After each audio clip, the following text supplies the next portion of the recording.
প্রবাসী থেকে ব্যবসায়ী হওয়ার চ্যালেঞ্জের আজকে ১৩তম দিন। আমি প্রবাসে চাকরির পাশাপাশি মাত্র ১০ মিনিট সময় ব্যয় করে ব্যবসা সম্পর্কে শিখি। যেন চাকরির পাশাপাশি একটা ব্যবসা শুরু করে সফল হলে পরিবারের সাথে বসবাস করতে পারি, দেশে ফিরতে পারি, অথবা হঠাৎ প্রবাস থেকে চলে যাওয়া লাগলেও কিছু একটা করে পরিবার নিয়ে চলতে পারি। চলেন দেখি আমার শিক্ষক আমার আজকের ক্লাসে কি শেখালেন। আমি নিজেও শেখার চেষ্টা করি এবং আপনাদের সাথে শেয়ার করি। স্যার বলেছেন, আপনার দিন ২৩ ঘন্টায় ২৪ ঘন্টায় একদিন ভুলে যান। স্যার বলেছে দিনকে ধরতে হবে ২৩ ঘন্টা। ১ ঘন্টা ভুলে যেতে বলেছে। দেখি স্যার ১ ঘন্টায় কি করতে বলেছে। মানুষের জীবনের সবচেয়ে বড় সফলতা হচ্ছে সুস্থ থাকা। এটা আমরা তখন বুঝতে পারি যখন অসুস্থ হই। কাজ করতে হলে, জীবনে সফল হতে হলে, সুখী হতে হবে, আপনাকে সুস্থ থাকতে হবে। আর এই জন্যই দরকার প্রতিদিন শরীরের যত্ন নেওয়া, কিছুটা ব্যায়াম করা। স্যার বলেছেন সফল হতে হলে, সুখী হতে হলে সুস্থ থাকতে হবে। আমরা যখন অসুস্থ হই তখন বুঝতে পারি।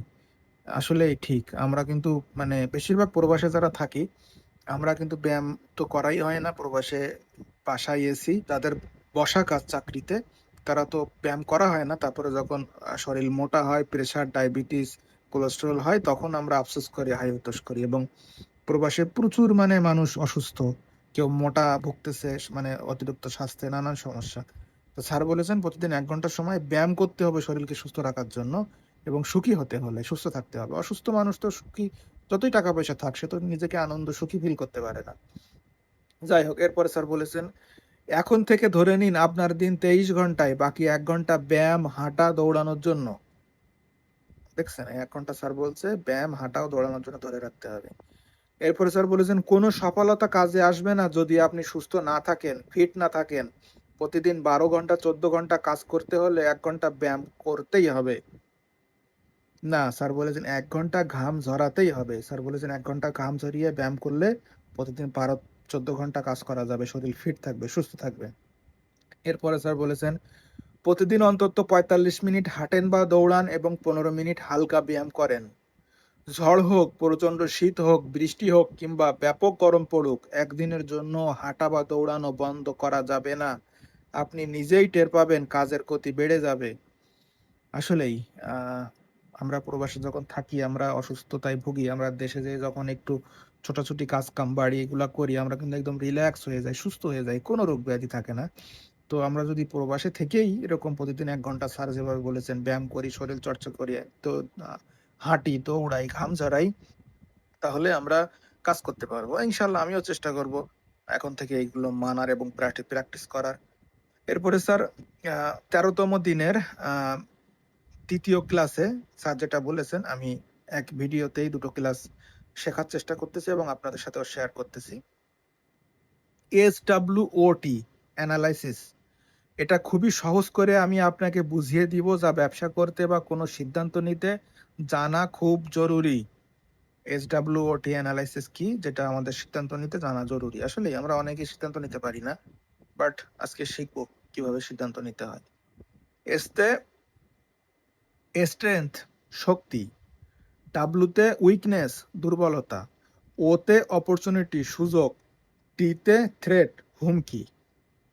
এই সব মিলিয়ে strength, weakness, opportunity, threat, SWOT সংক্ষেপে বলেছেন। দেখি এটা কিভাবে অ্যানালাইসিস করতে বলে স্যার। কোনো উদ্যোগ গ্রহণ করতে গেলে আপনার কোম্পানির বা প্রতিষ্ঠানের এবং আপনার নিজের শক্তি, দুর্বলতা, সুযোগ ও হুমকি, SWOT পর্যালোচনা ও বিশ্লেষণ করা উচিত। কোনো উদ্যোগ গ্রহণ করতে গেলে তাহলে আগে আমার শক্তি দেখতে হবে, আমার দুর্বলতা কি সেটা দেখতে হবে, আমার সুযোগ কি আছে সেটা দেখতে হবে, এবং আমার হুমকি কি। এই ৪টে জিনিস অ্যানালাইসিস করতে হবে।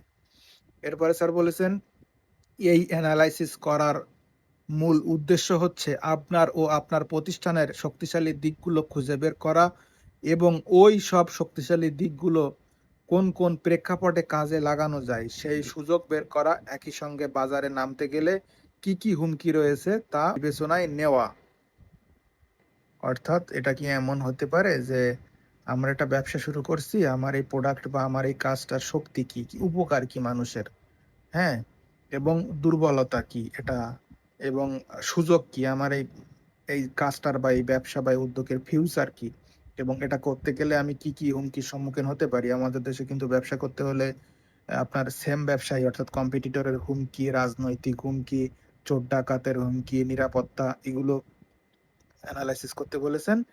এবং আহ, স্যার বলেছেন এই ভালো দিকগুলো খুঁজে বের করে এগুলো কোথায় কোথায় কাজে লাগানো যায়। অর্থাৎ ধরেন আমার প্রোডাক্ট যদি মানুষের উপকারে আসে, তাহলে এই উপকারটা কোথায় কোথায় কাদেরকে উপকার করতেছে, এভাবেই হয়তোবা কাজে লাগাতে বলেছেন। এবং এই হুমকিগুলো মাথায় রাখতে বলেছেন। যাই হোক, আমি ভুল বুঝলে আপনারাও কমেন্টে পরামর্শ দিবেন যে আসলে কি বলতে চেয়েছে। স্ট্রেংথ অর্থাৎ কি কি সম্ভাবনা আছে, কোনো উদ্যোগ নেওয়ার আগে নিজেকে কি কি শক্তিশালী বা সম্ভাবনাময় দিকগুলো আছে তা খুঁজে বের করুন, কারণ আপনার এই সব সম্ভাবনার উপর নির্ভর করছে আপনার জন্য কি কি সুযোগ অপেক্ষা করছে। অর্থাৎ আমার এই কাজ বা ব্যবসা বা এই সার্ভিসটার শক্তিশালী কি কি সম্ভাবনা আছে, হ্যাঁ, সেগুলো খুঁজে বের করতে বলেছে এবং এগুলোর উপর নির্ভর করছে পরবর্তী কি কি সুযোগ অপেক্ষা করছে। যেমন ধরেন এটা কি হতে পারে, এখন মাথায় আসছে না, এটা আরো ভাবতে হবে এবং শিখতে হবে। ইনশাআল্লাহ আমি আরো মানুষের সাথে আলোচনা করে বিষয়টা শেখার চেষ্টা করব। এরপর স্যার বলেছেন আপনার নিজের সম্ভাবনা বা শক্তি বলতে কি বোঝায়। আপনার শিক্ষাগত যোগ্যতা এবং অভিজ্ঞতা যদি থাকে এগুলো আপনার শক্তি। এছাড়াও আত্মবিশ্বাস, সততা, গ্রহণযোগ্যতা, প্রতিযোগী মনোভাব, ব্যাপক পরিশ্রম, কমিউনিকেশন স্কিল, এগুলো ব্যক্তিগত শক্তি। এখন বুঝতে পারলাম যে আমার শক্তি কোনগুলো। আমার শিক্ষাগত যোগ্যতা, আমার ওই কাজটার যোগ্যতা বা ওই প্রোডাক্টটার যে কোয়ালিটি ভালো, আমার আত্মবিশ্বাস, আমার সততা, আমার মানুষকে বোঝানোর দক্ষতা, আমার সৎ মনোভাব, এসবগুলোই হলো আমার শক্তি। এরপর স্যার বলেছেন আর আপনার প্রতিষ্ঠানের শক্তি হচ্ছে দক্ষ টিম, দক্ষ উপস্থাপনা, প্রযুক্তি নির্ভরতার পরিবর্তনশীলতা, নতুন কে গ্রহণ করার মানসিকতা, পুঁজি বাজার, গ্রাহক সন্তুষ্টি, পণ্যের গুণগত মান, ভালো কাস্টমার কেয়ার, এগুলো। তার মানে বলেছেন যে এই ব্যবসা প্রতিষ্ঠান আরো শক্তি আমার টিম মানে আমার কর্মচারীরা, দক্ষ ব্যবস্থাপনা মানে সুন্দর করে পরিচালনা করা, প্রযুক্তি মানে আধুনিক প্রযুক্তি দিয়ে সেগুলো স্মার্ট ওয়ার্ক করা, তারপরে পরিবর্তনশীল আধুনিক আধুনিক সিস্টেম নিয়ে আসা, নতুনকে গ্রহণ করার মানসিকতা। যেমন আমরা অনেকে কি করি যে একটা কাজটা করতেছি, এখনো অনেকে কিন্তু পুরানো ওই আদি ব্যবসা নিয়ে পড়ে আছে। কাস্টমার আল্লাহর দিকে চেয়ে থাকে, আল্লাহ দিলে আসবে, না দিলে আসবে না। আল্লাহ তো আসবে কিন্তু চেষ্টা করতে হবে। এখন তো আধুনিক সিস্টেমে চেষ্টা করা যায়, আধুনিক সিস্টেমে মার্কেটিং করা যায়, বাট সেগুলো গ্রহণ করতে চায় না। স্যার ওইটাই বলেছেন যে আধুনিক কে গ্রহণ, নতুনকে গ্রহণ করার মানসিকতা, আপনার পুঁজি, কাস্টমারকে সন্তুষ্ট, পণ্যের মান, এ সবগুলো হচ্ছে শক্তি। যাই হোক, উইকনেস ব্যবসার কি দুর্বলতা আছে, আপনার নিজের দুর্বল দিকগুলো খুঁজে বের করা। যেমন আপনার স্বভাব, কোনো নেগেটিভ, ইগো, রাগ, মানুষকে অসম্মান করা, সন্দেহ করা, আত্মবিশ্বাসের অভাব, অদক্ষতা, এগুলো একজন মানুষকে দুর্বলতা বা যা আপনার এগিয়ে যাওয়া বাধাগ্রস্ত করে। এইসব দুর্বলতা থেকে বেরিয়ে আসতে হবে। আসলেই সত্যি প্রচুর শোনা যায় যে সে মালিক কর্মচারীদের সাথে ভালো ব্যবহার করে না, এগুলো দুর্বলতা। অনেকে ইগো আছে, রাগ আছে, কাস্টমার সাথে ভালো ব্যবহার করে না, সম্মান করে না, তারপরে সে নেগেটিভ, তার আত্মবিশ্বাস নেই, এগুলো সব হলো দুর্বলতা। এগুলোকে ওভারকাম করতে হবে, এগুলো বাদ দিতে হবে, না হলে ব্যবসায়ী হওয়া যাবে না। এরপরে স্যার বলেছেন আবার প্রতিষ্ঠানের দুর্বলতা হচ্ছে দক্ষতার অভাব, প্রতিযোগিতার জন্য অন্য প্রতিষ্ঠান থেকে পিছিয়ে থাকা, দক্ষ টিম বা কর্মীর অভাব, মূলধনের অভাব, প্রযুক্তির অভাব, আধুনিক পরিবর্তনে অনীহা ইত্যাদি। এগুলো চিহ্নিত করে এইসব দুর্বলতা থেকে প্রতিষ্ঠানকে বের করে আনতে হবে, তবেই আপনার প্রতিষ্ঠান এগিয়ে যাবে ও প্রতিযোগিতায় টিকে থাকবে। এই জিনিসগুলো আসলেই সত্য। এগুলো না জানলে এগুলো শিখতে হবে, প্র্যাকটিস করতে হবে, করে এই জিনিসগুলো সমাধান করতে হবে। তা না হলে আমার একটা কাজ যদি ভালো না হয়, তাহলে আমার কাস্টমার যেমন খুশি হবে না, তেমনি আমার ব্যবসা প্রতিষ্ঠানে দুর্বলতা থাকলে ব্যবসা প্রতিষ্ঠানও বড় হবে না। যাই হোক, এরপর স্যার বলেছেন অপরচুনিটি অর্থাৎ কি কি সুযোগ আছে। সবাই সুযোগের অপেক্ষায় থাকে এবং সম্ভব হলেও সুযোগের সদ্ব্যবহার করে। এটা নির্ভর করে আপনার দক্ষতা, বুদ্ধিমত্তা, অবজারভেশন পাওয়ার ও ভবিষ্যৎ করতে পারার উপর। যেমন কোভিডে কেউ কেউ হতাশ হয়ে পড়েছে, আবার কেউ কেউ নতুন সুযোগ সম্ভাবনা খুঁজে পেয়েছে। কেউ ধ্বংস হয়ে গেছে, কেউ আবার নতুন উদ্দীপনা শুরু করেছে। প্রতিটি প্রতিকূলতা এক একটা সম্ভাবনার দুয়ার খুলে দেয়। এটা আসলেই স্যার বলেছেন সবাই সুযোগের অপেক্ষায় থাকে, সম্ভব হলেই কেউ কেউ ওই সুযোগটাকে সদ্ব্যবহার করে। আসলেই একটা ব্যবসায় নামলে অনেক অপরচুনিটি আসতে পারে। যেমন ধরেন অনেকে অনলাইনে মাছ সেল করতেছে, তো সে গ্রামে বসে মাছ সেল করতেছে। ঢাকা শহরে একটা শোরুম নেওয়া অনেক কস্ট, বাট তার সে যদি লেগে থাকে, সে যদি অনেক পরিচিত নেটওয়ার্কিং করতে করতে একটা অপরচুনিটি পায় যে কোথাও একটা কম বাজেটে সুন্দর একটা শোরুম, সে কিন্তু সেটা কাজে লাগিয়ে দিতে পারে এবং তার ঢাকা শহরেও একটা শোরুম হয়ে গেল। এবং প্রত্যেক ব্যবসা প্রতিষ্ঠানে এরকম আসে, যেমন করোনার উদাহরণ দিয়েছে স্যার। করোনার সময় যাদের ফিজিক্যাল দোকান সবাই হতাশ, বাট ওই সময় অনলাইনে ব্যবসা শুরু করে কিন্তু অনেকেই সফল। কারণ মানুষ বাইরে যেতে পারতেছে না, অনলাইনে অর্ডার করতেছে, অনলাইন ব্যবসা গ্রোথ হলো। আবার প্রতিকূলতা, স্যার বলেছে প্রতিটা প্রতিকূলতা একটা একটা ব্যবসা সম্ভাবনা, সুযোগকে কাজে লাগাতে। যেমন এখন বাংলাদেশে কারেন্ট থাকতেছে না, প্রচুর কারেন্টের অভাব, গরম। তো এই সময় সোলার ব্যবসায়ী, চার্জার ফ্যান ব্যবসায়ীদের কিন্তু ব্যাপক সুযোগ। হ্যাঁ, তারপরে দেখা যাচ্ছে দ্রব্য মূল্যের দাম বৃদ্ধি। এই সময় যারা অফ সিজনে খাদ্যপণ্য মানে রিজার্ভ করে বিভিন্ন প্রক্রিয়ায়, তাদের কিন্তু ব্যাপক সম্ভাবনা, অফ সিজনে তারা সেল করতে পারবে। অনেক কোম্পানি এখন বের হয়েছে হলো বারান্দায় বা অল্প জমিতে অনেক সবজি চাষ করার কৌশল, টাওয়ার আকারে, মানে থাক থাক করে। তো প্রতিটা প্রতিকূলতা কোনো একটা সম্ভাবনা খুলে দেয়, স্যার বলেছে এটা। তো এই ব্যবসার ভিতরে থাকলে এগুলো সুযোগগুলো পাওয়া যায় এবং কাজে লাগানো যায়। যাই হোক, এরপর স্যার বলেছেন আবার প্রতিষ্ঠানের সুযোগগুলো হতে পারে যেমন পণ্যের চাহিদা বেশি কিন্তু সরবরাহ কম, নিশ প্রোডাক্ট, ব্যাপক গ্রাহক সন্তুষ্টি, সৃজনশীল ও আবেগীয় প্রচারণার ফলাফল, সহকারী ও প্রণোদনা বা অনুকূল পরিবেশ, কখনো কখনো কোনো প্রতিবন্ধকতাও বিরাট সুযোগ খুলে দেয়। স্যার বলেছেন অনেকের সুযোগ খোলে, অর্থাৎ অনেকে তার প্রোডাক্টটা এমন ভালো বা এমন কোনো উপকার করতেছে, অনেক চাহিদা। হ্যাঁ, আবার অনেক প্রোডাক্ট আছে নিশ প্রোডাক্ট, মানে একদম স্পেসিফিক একটা নির্দিষ্ট প্রোডাক্ট যেটা মানুষের আসলে হেল্প করতেছে। হ্যাঁ, তো এই ধরনের প্রোডাক্ট গুলো, তারপরে অনেকে খুব ভালো প্রচারণা করে।